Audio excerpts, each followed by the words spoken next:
Main reason ఇవాళ ఈ press meet పెట్టడానికి మెయిన్ రీజన్ అంటే ప్లీజ్ నేను ఎవరిని బ్లేమ్ చేయట్లేదు. Please understand there is a lot of misinformation, there is a lot of false allegation, wrong అంటే మిస్కమ్యూనికేషన్ వల్ల కూడా చాలాసార్లు జరుగుద్ది. So I just want to tell, I don't want to blame any department or any particular political leader or the government.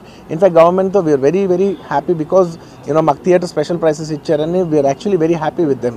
So ఇది ఏ ఇండివిజువల్కి సంబంధించిన విషయం కాదు. I just want to address everybody that there is a lot of misinformation. నేను ఇలా behave చేశాను, నేను అలా అన్నాను, నేను ఇలా చేశాను అనేది రాంగ్ ఎలిగేషన్స్ పడేసరికి I'm feeling extremely, how do you say, అంతే extreme, it's humiliating and character assassination.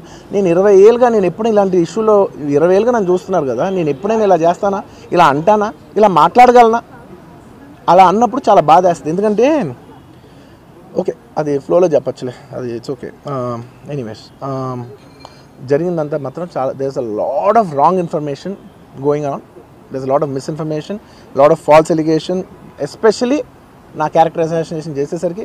Sir నేను సినిమా చేసి సినిమా చాలా పెద్ద సక్సెస్ అయ్యి ఉండి ఆ సక్సెస్ అంతా పక్కన పడేసి మొత్తం గత 15 రోజులుగా నేను ఇక్కడే కూర్చుని అన్ని ఫంక్షన్స్, అన్ని ప్రోగ్రామ్స్, అన్ని సెలబ్రేషన్స్ అన్ని మ్యాక్సిమం క్యాన్సిల్ చేసేసుకుని, పబ్లిక్ ఫంక్షన్స్ అన్ని పెడదాం ఉన్నాయి, అన్ని క్యాన్సిల్ చేసుకుని ఒక్కడనే ఇక్కడ కూర్చుని అరే ఇలాంటి టైం ఎలా ఉండేది, నేను ఎలా ఉండాల్సిన టైం ఇలా అయిపోయింది అంటే నేను ఒక్కడనే కూర్చుని 15 రోజులు ఇంట్లో ఎక్కడికి వెళ్ళబోతున్నా, నా ఆఫీస్కి వెళ్ళబోతున్నా, నేను సొంతగా సినిమా తీసా.